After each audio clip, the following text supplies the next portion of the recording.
이미 2달이나 됐던 이준석 신당의 깃발이 예. 아무런 실체가 없고 아무런 노선도 없고 아무런 규모도 없고 사람도 없기 때문에 그냥 허벌판에서 지금 말만 해놓고 지금 기다리고 있는데 예. 다행히 또 이낙연 전 대표가 민주당에서 상당히 많은 엄중 낙연이라고 할 정도 신중한 사람인데 상당히 강한 모드로 이야기를 하면서 그렇습니다. 이미 민주당에는 굉장히 마음이 좀 떠난 듯한 작심한 듯한 발언과 행보를 하지 않습니까? 예.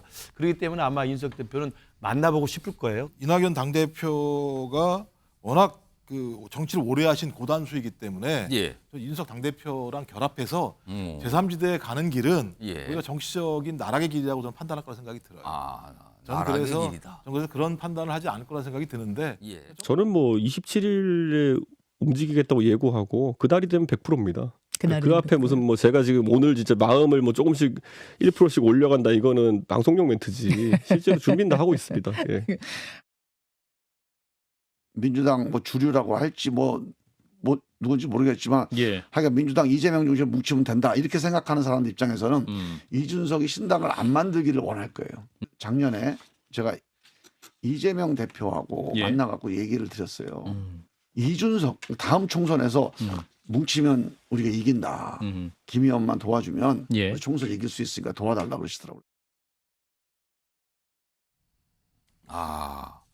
그런데 만약에 당이 등장을 하게 되면 그 뒷부분이 있었어요. 내용이. 당이 이준석 신당이 등장하게 되면은 이게 구도가 3대 3대 3 뭐 이런 식으로 나눠지면서 이게 민주당한테 굉장히 불리해진다. 그러니까 보수 쪽이 검보다 뭐가 규모가 커진다. 그래서 이거 민주당한테 오히려 역효과고 국민의힘보다 타격이 더 심한 게 민주당이다. 이렇게 지금 김종민 의원이 설명을 했거든요. 자, 이와 관련해서요. 배준천 선생님부터 질문 드릴 텐데 좀 자막이 나가거든요. 이준석 신당 나오면 3-3-3 싸움이 돼서 이게 사실상 한쪽은 2가 되고 1이 되는 셈이다. 저게 규모를 따져보면. 그래서 민주당이 굉장히 불리하다했는데 이거 어떻게 판단하십니까? 간단해요. 이거는 뭐냐면 예. 링이 2개가 있습니다. 총선에 링이 2개예요. 하나의 링은 좀 큰 링이에요. 예. 이건 지역구라는 링입니다. 지역구 링에서는 작동 안 돼. 그런데 김종민 의원이 설명하려는 건 뭐냐면 작은 링이 있어요. 예. 그런데 작은 링도 중요하잖아요. 이 작은 링은 뭐냐면 비례 의석 링이에요. 근데 여기서는 2대 3이 돼요.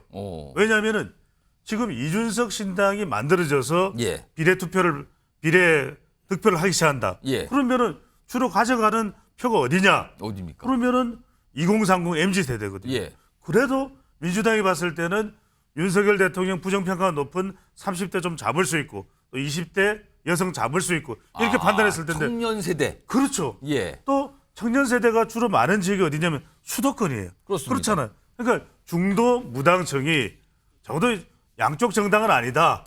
민주당, 국민의힘은 아니다. 그러면 이준석 쪽으로 가버린다면. 그러면은 적어도 비례득표에서도 은근히 은기라 그러죠. 은근히 기대를 했던 이 민주당으로서는 이게 정말 뒤통수를 맞는 겁니다. 예. 그렇게 되면 적어도 작은 링인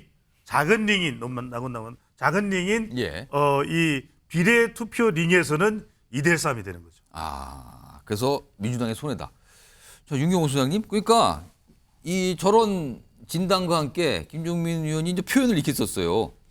이준석 신당 창당의 최대 손해는 민주당이 될 것이다. 이거 어떻게 보십니까? 이거? 민주당도 분당될 수 있는 핑계, 명분, 촉발제 이게 이준석 신당이 될 수 있다. 혹시 그렇게 본다면 예. 일부 타당성은 있어 당을 보여요. 분열시킬 수 있다. 그렇죠. 그러니까 지금 민주당도 뛰쳐나가는 쪽이 불리하다. 이런 얘기 많잖아요. 그러니까 기득권 정당의 예. 자산과 인력과 뭐 여러 가지 측면에서 예. 사실 지금 불과 50일여밖에 남지 않은 이 상황에 당을 만들어 가지고 돌풍을 일으킬 수 있다. 그거 쉽지 않죠. 무슨 뭐 대선 후보급 리더에 예. 아니면 뭐 특정한 지역의 예. 맹목적인 지지에 뭐 우리 과거의 역사에서 그랬잖아요. 뭐 불과 3차례밖에 없었다고 할 정도니까 성공한 건. 그렇다면 민주당도 당이 깨질 수 있는 촉발제를 오히려 국민의힘이 깨져나가는 이준석 신당이 될 수 있다. 이런 측면에서는 민주당이 불리할 수는 있어요. 예. 근데 저는 더 불리할 수 있다라는 거는 예. 그건 상대적으로 국민의힘에 비해서라는 거예요. 글쎄 비해서라도 그건 근거가 조금 더 구체적으로 있어야 저는 맞는 얘기 같고 예. 제가 보기에는요. 처음에는 민주당이 더 불리할 수 있다라는 얘기를 민주당 쪽 사람이 한 얘기가 아니었더라고요. 그다음에 지금 김종민 의원도 친명계가 더 불리할 수 있다 그렇게 얘기했잖아요. 본인은 이미 또 친명계가 아니잖아요. 예. 그러니까 이건 제3자의 관전평 정도밖에는 안 되는 것 같은 느낌이 들어서 제 보는 관점에서는 우리 배종찬 소장이 얘기한 비례대표 쪽에서는 예. 만약에 민주당이 분당이 되지 않고 그냥 흔히 말하는 진보 진영 뭐 아니면 조금 더 하나 있잖아요. 정의당, 진보당 뭐 예. 등등등등 해서 있는 그 그룹이 있을 수 있는데 그렇지 않고 이재명 신당이 상당히 이 외연을 좀 확장을 해서 아까 말한 20, 30대층 예. 또는 뭐 중도층을 비례대표 표를 가져간다. 이거는 의미 있을 수 있다고 봐요. 네. 그러나 지역구에서는 민주당은 단일 대우로 가고 국민의힘의 원래 출발이었던 보수 진영은 쪼개진다. 예. 특정한 지역구, 특히 수도권. 그러면 이건 어부지리의 가능성이 훨씬 높지 아, 않아요? 민주당 쪽으로서는. 그렇죠. 이를테면 TK나 PK 같은 국민의힘의 절대 지지층이 많은 곳은 예.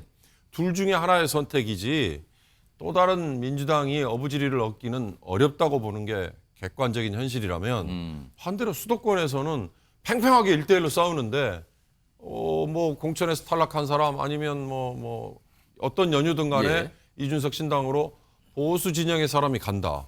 그렇다면 민주당 쪽이 어부지리할 가능성이 높기 때문에 그걸 꼭 절대적으로 불리하다라고 얘기할 수 있을까. 이준석 신당은 출범을 하는 순간 저는 정치판 전체에 우리도 신당하자. 이 효과를 주는 거 이외에는 지금은 아마 그 결과는 좀 더 봐야 되지 않을까 싶어요. 요거 유구찬 변호사께서는요. 국민의힘의 소속이긴 하지만 국민의힘도 사실 이준석 신당에 나오면 걱정을 하잖아요. 근데 만약에 창당이 실제 현실에서 등장을 했어요. 그러면 국민의힘과 민주당 누가 더 불리하다고 보십니까? 그거는 이준석 신당에 대한 지지층이 어떻게 현실화되느냐의 문제죠. 아직은 모릅니까? 지금 그럼 여론조사 최근에 나온 거 보면은 사실은 뭐 민주당도 불리하다 이런 결과들이 많이 있잖아요. 근데 그거는 이제 양당에 대한 혐오를 느끼는 분들의 그 쏠림일 수도 있는 거고 제 예. 개인적으로는 그 신당의 구성원이 누구냐가 중요하다고 봐요. 그러니까 이준석이라는 사람이 신당을 차리지만 그 신당의 후보자 내지 구성원 비례대표 등의 명단 이런 것들이 어떤 느낌을 주느냐에 따라서 예. 지지층이 달라질 수 있다고 보고 예를 들어 중도적 인물이 오게 된다 그러면 사실 양당 어디가 더 불리하다고 할 수가 없죠. 근데 거기에 뭐 민주당 쪽 인사가 더 온다. 그다음에 이준석 신당이 내거는 기치도 중요합니다. 지금 권력구조 개편 문제를 들고 나오게 되면 예. 그건 사실은 상당한 파장을 일으키죠. 뭐 이낙연 그 전 대표가 그럴 가능성이 없잖아 있지만 예. 어쨌든 이준석 전 대표도 그런 좀 더 큰 문제를 들고 나와서 갈등 구도를 좀 바꿔버린다 그러면 예. 또 다른 문제가 나올 수 있어서 지금 현재 입장에서 보면 어느 당이 유리할지는 전 두 당 다 장담할 수 없다 이렇게 봅니다. 알겠습니다. 일단 봐야 된다는데 근데 앞서서 이준석 전 대표가 신당 준비 중이다 뭐 하고 있다 이 얘기했잖아요. 근데 최근에 이준석 전 대표가 이낙연 전 대표 얘기를 좀 하고 있습니다. 그 목소리 좀 먼저 들어보시죠.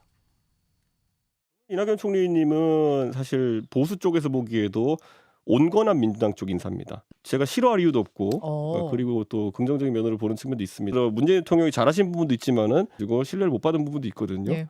그런 게 만약 이낙연 대표님이 생각이 좀 다르시다 그러면은 그런 걸 좀 들어보고 싶다라는 생각이긴 합니다. 지난 정권에서 총리를 지냈던 분이라 해가지고 정치적인 그런 어떤 지향이 다르다는 이유만으로 저는 대화를 단절하거나 이럴 생각은 없습니다. 김근식 교수님, 이준석 전 대표 지금 이낙연 전 대표에 관심이 많은 것 같아요. 뭐 지향점이 다르다. 그럼 통상 지향점이 다르니까 같이 가기 어렵습니다인데 지향점이 다르다 해서 왜 못 만납니까가 돼요?